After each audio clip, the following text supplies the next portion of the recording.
구약성경 805페이지 시편 3편 1절로 4절까지 말씀입니다. 여호와여, 나의 대적이 어찌 그리 많은지요. 일어나 나를 치는 자가 많으니이다. 많은 사람이 나를 대적하여 말하기를 그는 하나님께 구원을 받지 못한다 하나이다. 셀라. 여호와여, 주는 나의 방패시오 나의 영광이시오 나의 머리를 드시는 자이시니이다. 내가 나의 목소리로 여호와께 부르짖으니 그의 성산에서 응답하시는도다. 셀라. 반갑습니다. 호국 보훈의 달 6월이 시작했습니다. 오늘 또 나라 사랑하는 마음으로 투표는 다 하셨습니까? 소중한 또 국민의 한 주권을 행사하는 한 표였는데 다 하신 줄로 믿습니다. 오늘 시편 3편은 우리 성경의 그 메뉴에 제목이 이렇게 달려 있습니다. 다윗이 그의 아들 압살롬을 피할 때에 지은 시, 이렇게 되어 있습니다. 지난주에 이어서 말씀을 연결해서 한번 준비해 보았습니다. 지난주에 다윗이 압살롬을 피해서 도망갈 때에 그 사울 계열에 있는 시므이라는 한 사람이 다윗을 얼마나 악담을 하고 저주를 퍼부었습니까? 그럼에도 불구하고 겸손한 다윗은 하나님께만 내가 불쌍히 여김을 받으면 된다. 하나님이 나를 어떻게 보는가, 굉장히 일반적인 사람과의 생각의 차원이 달렸지 않습니까? 그리고 이제 압살롬을 피해서 달아났죠.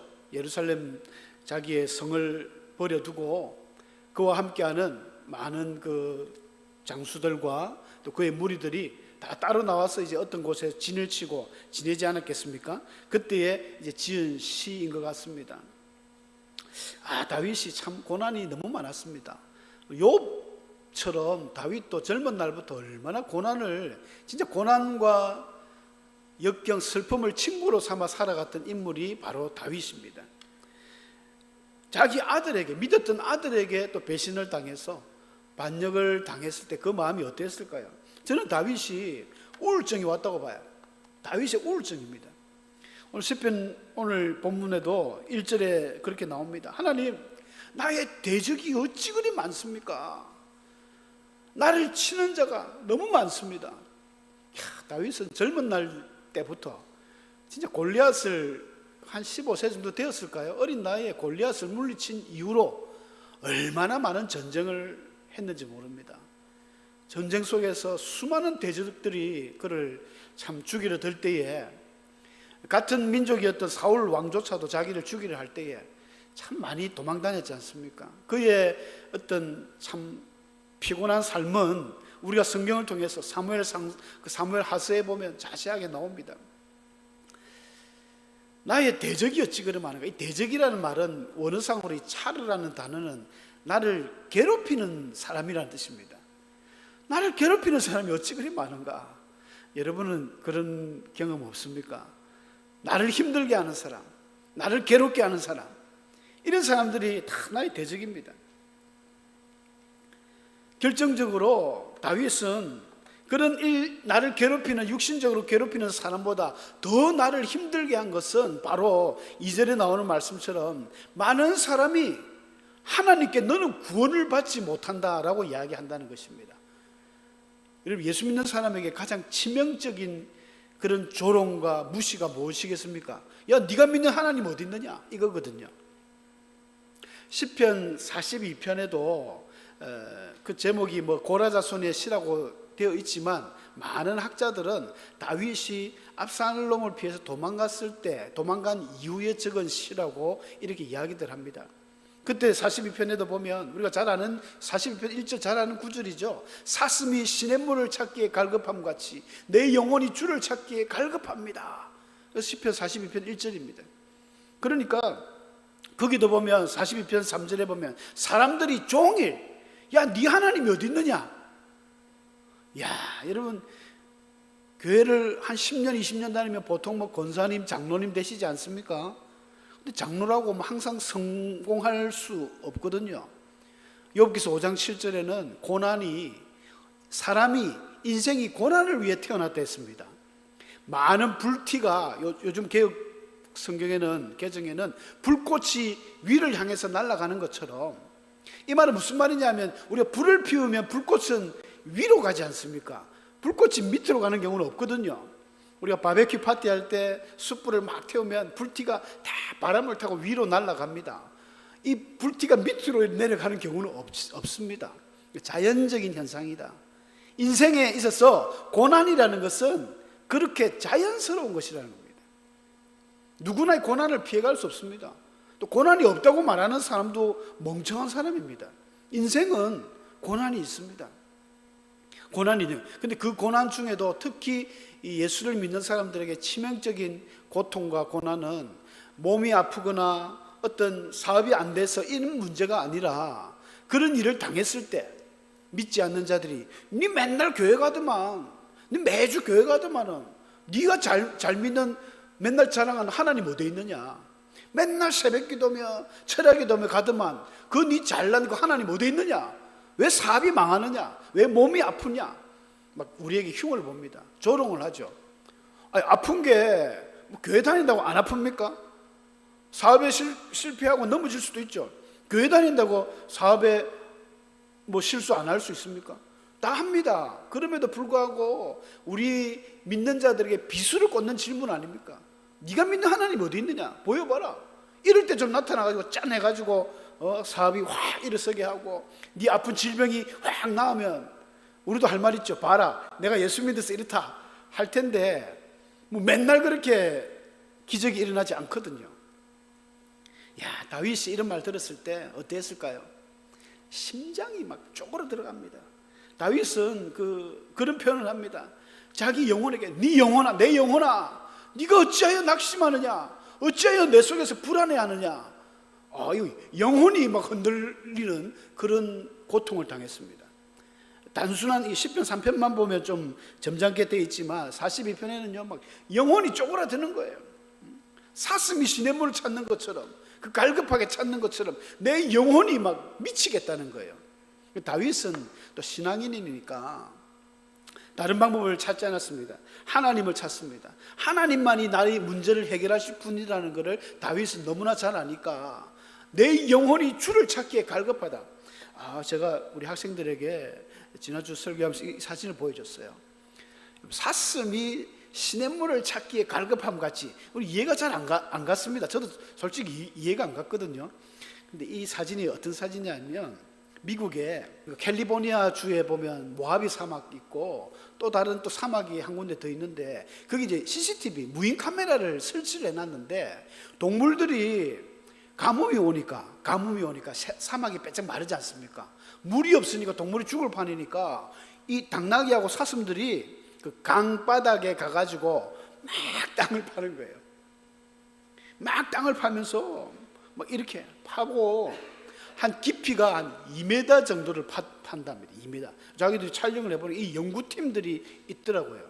그래서 연구진들이 연구를 해보니까 이 야생 당나귀인데 이 동물들이 한 2m 깊이로 물을 파서 이제 강 속에서 물의 근원을 조금 삐지고 올라오면 그 주위에 있는 초식 동물 51종이나 되는 동물들이 물을 다 먹는 거예요. 다 살아나게 된다는 것입니다. 얼마나 목이 말랐을까요? 우물에서 막 다윗이 자기 영혼이 이런 사슴처럼 갈급하다는 거예요.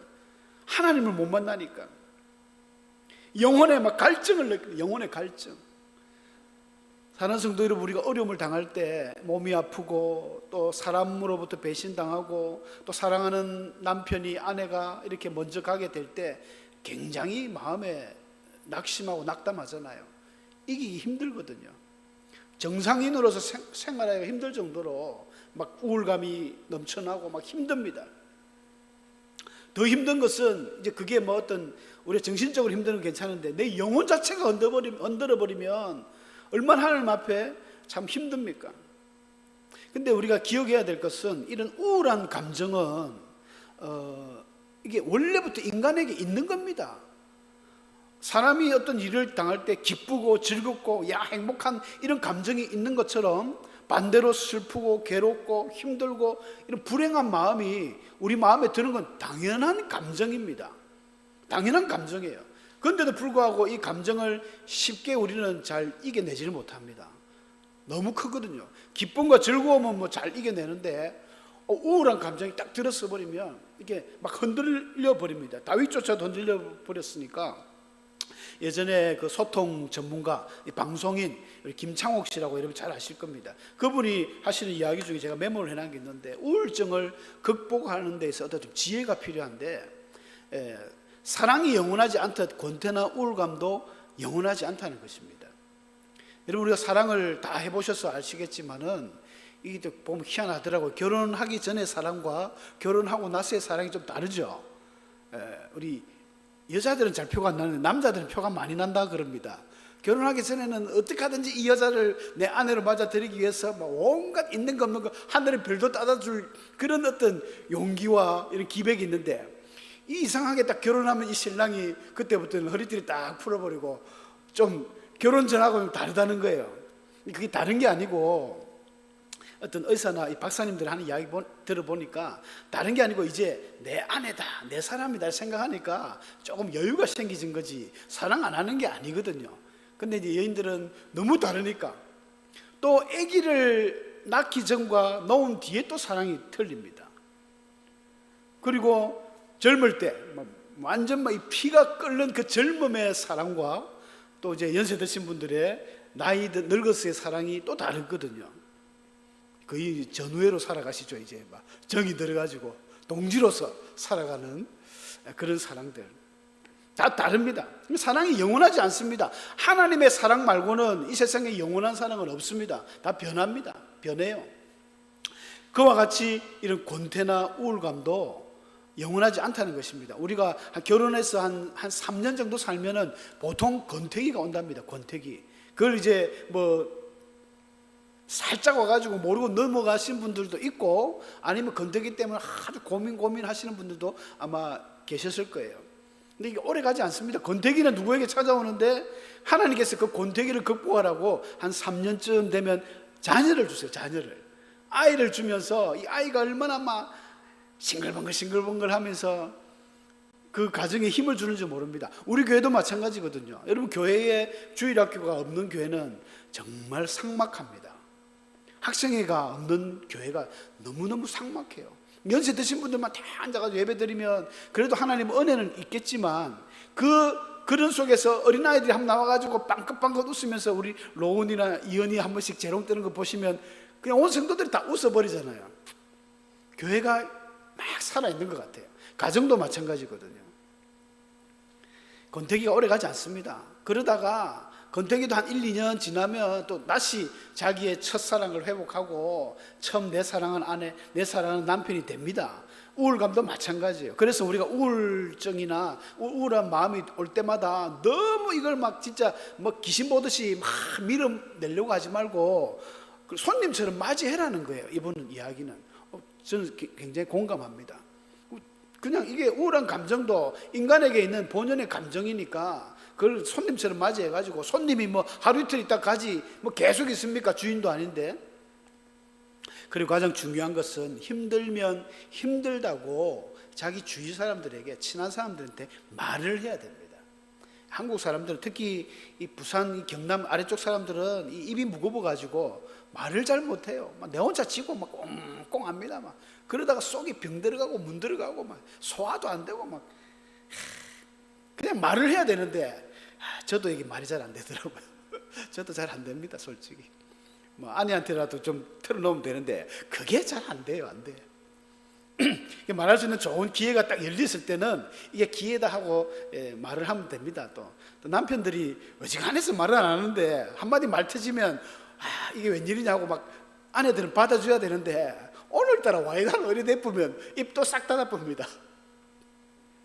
참 필요한 대화가 필요하죠. 대화가 전문가에게, 상담 잘하신 전문가에게 말해야 됩니다. 보통 이제 목사님들에게 말하는데 죄송한데 목사님들은 상담을 잘 못합니다. 우리는 설교는 잘하는데 사실은 상담은 전문가가 아니에요. 상담은 첫 번째 조건이 무조건 들어줘야 되거든요. 자꾸 들어줘야 됩니다.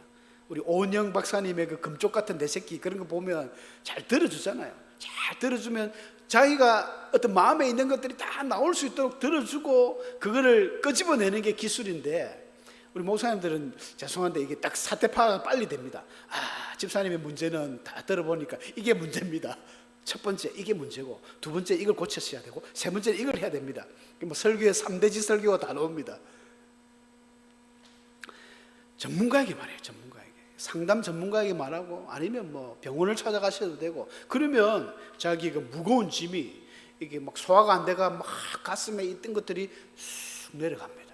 신기할 정도로 하나님이 만들어 두신 것 같아요. 말을 통해서 자꾸 이야기를 하니까. 그래서 사실 우울증은 이 다이얼질이나 이 막 우리가 소위 뒤끝이 없다는 분들은 우울증이 잘 안 걸립니다. 있는 말 없는 말 다 해버려요. 막 목사님 그러면 안 됩니다. 목사님 목회 그러시면 안 됩니다. 목사님 기도가 부족해요. 막 있는 말 없는 거 다 하시는 분들은 우울증도 잘 안 걸려요. 근데 되게 착한 사람들은 우울증이 많이 걸립니다. 너무 마음이 참, 다 제 잘못입니다. 아무래도 제가 너무 큰 실수를 한 것 같습니다. 뭐든지 자기 잘못이, 자기가 안고 가니까 이 우울감이 너무 답답합니다. 다윗도 사실 그런 분이거든요. 다윗은 어떻게 우울증을 극복했을까요? 결국 하나님입니다. 결국 하나님. 믿음과 확신을 가지고 3절에 고백합니다. 여호와는 나의 방패십니다. 나의 영광이십니다. 나의 머리를 드시는 자입니다. 아주 선포를 합니다. 고백을 합니다. 믿음과 확신의 말입니다. 이 나의 세 번씩이나 이야기하지 않습니까? 하나님은 나의 방패십니다. 내 주위에 그 수많은 대적들, 압살롬이나 압살롬을 따르는 사람들, 아이도벨이라는 대단한 지략가, 그 모사가 있지만, 아이도벨이나 시므이 같은 사울계의 수많은 사람들이 있지만, 하나님이 나의 방패입니다. 그 어떠한 사람들이 공격이 와도 나의 머리털 하나도 손 못 대게 하는 바로 하나님이 나의 방패십니다. 다윗이 이걸 깨달았습니다. 하나님만이 나를 지켜주실 유일한 분이시다. 또 하나님이 나를 영광이시다. 또다시 나를 영화롭게 하실 것이고, 나의 머리를 드시는 자도 마찬가지죠. 이 고대 그 사회에서 머리를 든다는 표현은 지위를 회복시켜 준다는 것입니다. 실추된 다윗의 명예를 다시 회복시켜 주실 분은 누구십니까? 하나님밖에 없다는 거예요. 여호와 하나님이 그래서 나의 머리를 드시는 자시고 나의 영광이요 나의 방패시다. 이사야 선지자가 26장 3절에 그런 말씀을 했지 않습니까? 유명한 말이죠. 주께서 심지가 견고하게 주를 신뢰하는 자들은 평강하고 또 평강하게 할 것이다. 다윗은 흔들렸지만, 영혼이 너무 힘들고 영혼의 갈증이 느껴졌지만, 자기가 낙심하고 낙담하고 영혼이 불안했지만 하나님을 붙들었습니다. 주는 나의 방패시다. 나의 영광이시다. 나의 머리를 드실 분이시다. 이걸 알고 고백하고 서서히 회복되기 시작했습니다. 그래서 6절에는 그렇게 고백합니다. 1000만인이 나를 에워싸봐라. 1000만인 아니라 막 1억 명이 나를 에워싸봐라. 나는 두려워하지 않을 것이다. 얼마나 대단한 이 믿음의 고백입니까? 눈에 보이는 적이 두려운 것이 아니라 눈에 보이지 않지만 내 영혼을 갉아먹는 그게 사실은 무서웠거든요. 다윗은 그걸 깨닫고 이제 믿음으로 회복하기 시작합니다. 여호와가 나의 방패시다. 나의 영광이시다. 나의 머리를 드시는 자이시다. 이렇게 고백하는 우리 성도들 다 되시길 축복합니다. 두 번째는 너무너무 중요한 것이죠. 기도 생활입니다. 기도. 여러분, 기도하지 아니하면 안 됩니다. 역시 다윗은 젊은 날 얼마나 많은 기도를 했습니까? 여러분, 시편에 기록된 많은 시편들이 거의 다윗의 시입니다. 정확하게 나온 거는 한 반 이상 70 몇 장이 다 다윗의 시로 나왔지만, 히스기야가 이 시편을 편집할 때 사실은 작자 미상도 많고 뭐 또 실수로 이래 잘못한 것도 있고, 그런 걸 다 따지면 딱 느낌은 다윗이 적은 시거든요. 거의 막 90편 이상이, 그러니까 80% 이상 90%까지가 다윗의 시라고 볼 수 있습니다. 이 시가 언제 나왔느냐? 다 도망 다닐 때, 고난 당할 때 기록한 시들이 많습니다. 4절에 그렇게 이야기합니다. 나의 목소리로 여호와께 부르짖으니. 하나님이 응답하셨다는 거예요. 그의 성산에서 응답하시는 거다. 여러분, 기도하는데 하나님이 우리의 기도를 외면하시겠습니까? 요한복음에 보면 제자들이 막 이제 성찬식 할 때 이제 예수님이 떠난다, 죽는다 하니까 걱정을 많이 했지만 두려워하지 마라. 내가 너희를 고아와 같이 버려두지 않을 것이다. 내가 다시 올 것입니다. 근데 예수님이 다시 온다는 그 의미는 이제 예수님은 성천하셨지만 우리에게 성령을 주셨습니다. 성령도 또 다른 보혜사이기 때문에 예수님과 똑같아요. 그래서 예수님이 내가 다른 보혜사를 보내줄 것이고 내가 너희와 영원히 함께하겠다, 그렇게 말씀해 주셨습니다. 결코 우리는 혼자가 아닙니다. 이런 다윗의 믿음과 기도의 그 결과로 5절에 그렇게 기록되어 있습니다. 내가 누워 자고 깨었으니 여호와께서 나를 붙드심이로다. 이게 무슨 말입니까? 잠을 잤다는 거예요. 여러분, 고민이 있거나 낙심하거나 우울증이 걸린 사람 잠을 잘 못 자지 않습니까? 약을 먹어야 잠을 잘 정도로. 근데 다윗은 고백합니다. 내가 누워 자고 깨었다는 거예요. 그 자기가 이야기합니다. 내가 이렇게 누워 잘 수 있었던 것은 여호와께서 나를 붙들어 주셨기 때문이다. 우울증을 회복한 것 같아요. 시편 127편 2절에도 주께서 사랑하는 자에게 잠을 주신다, 이런 말씀이 있지 않습니까? 잠이 참 보약인데, 우리가 이제 흔히 어떤 문제에 부딪히면 고민을 많이 하다 보면 잠이 오지 않습니다. 우리 성도님들 가운데 혹시 잠이 오지 않으면 오늘 다윗처럼 기도하시기 바랍니다. 또 두려워하지 말고 확신 가지시기 바랍니다. 하나님이 나의 방패고 나의 영광이다, 나의 머리를 들려주실 것이다, 나를 회복시켜 주실 것이다, 이런 강한 믿음으로 나아가면 뭐 우울증이든 뭐 귀신이든 더러운 뭐 악한 마귀든 다 떠나게 되어 있습니다. 얼마나 위대한 고백인지 모릅니다. 저는 히스기야가 기도할 때 이 사실을 참 좋아합니다. 이사야가 히스기야 왕에게 가가지고, 왕이여, 하나님이 말씀하시는데 당신이 올해 죽을 것이라 합니다. 집을 다 정리하고 유산 나눌 거 나누고 죽을 준비하십시오. 여러분, 살아있는 사람에게 선지자가 와가지고, 여러분, 어느 날 갑자기 목사님이 신방을 오셨는데, 아무개 집사님, 하나님이 어제 말씀하시는데 당신 이제 올해 넘기지 못하고 죽을 거라 합니다. 집을 정리 잘 하십시오. 청천벽력 같은 말씀 아닙니까? 야, 근데 히스기야는 그 말을 듣고 아이고 내 팔자야 원망한 게 아니라, 그 말씀을 듣는 즉시 우리가 잘 알듯이 낯을 벽으로 향하고 얼마나 펑펑 울었는지 하나님 앞에 울었습니다. 하나님, 내가 젊은 날에 그래도 하나님, 내가 하나님 앞에 눈물로 자꾸 벌레가 한 마리, 눈물로 그렇게 기도한 것 하나님 기억하여 달라고 막 그렇게 펑펑 울면서 기도했습니다. 다윗도 울지 않았겠습니까? 죄송합니다. 다윗이 그 시편 42편에 보면요, 하나님, 사람들이 하나님이 어디 있느냐 그럽니다 하면서 그 뒤에 보니까 다윗이 나의 눈물이 주야로 내 음식이 되었습니다, 그렇게 고백을 합니다. 얼마나 울었는지 모릅니다. 여러분, 하나님 앞에 우셔야 됩니다. 남자가 자꾸 뭘 그렇게 애처럼 우냐? 그렇죠. 뭐 시도 때도 없이 울면은 잘못인데 하나님 앞에 우는 것은 괜찮습니다. 그러니까 하나님이 우리의 눈물을 기억하신다니까요. 그래서 이사야가 그렇게 선포하고는 집에 돌아가는데 성을 빠져나가기 성 중간쯤 가서 하나님의 음성이 다시 떨어졌습니다. 야, 이사야야, 돌아가라. 백홈 돌아가라. 무슨 일입니까? 딱 돌아가는데 하나님의 말씀이 뭐라고 합니까? 히스기야에게, 히스기야야, 내가 네 눈물을 보았다. 내가 네 기도를 들었다. 그러면서 네 병이 나을 것이다. 3일 만에 네가 성전에 올라가게 될 것이다. 뿐만 아니라 너에게 15년의 삶을 더 주겠다. 야, 하나님이 다 보고 계셨습니다. 우리의 고통, 우리의 아픔, 우리의 슬픔, 하나님이 절대 외면하신 분이 아니라 너무 가까이에서 눈동자처럼 우리를 보고 계셨다는 거예요. 기억하십시오. 내가 네 눈물을 보았노라. 네 기도를 들었노라. 사랑하는 성도 여러분, 우리에게 기도가 필요합니다. 우리에게 눈물이 필요합니다. 믿음의 확신이 필요합니다. 확신의 믿음의 말 선포가 필요합니다. 고난은 누구에게나 다 찾아옵니다. 없을 수 없습니다. 그 고난 가운데에 우리가 기도하셔야 됩니다. 또 믿음으로 나아가셔야 됩니다. 오늘 다윗이 이런 어려움을 극복한 것처럼 다윗의 하나님이 오늘 우리의 하나님 되기를 축복합니다.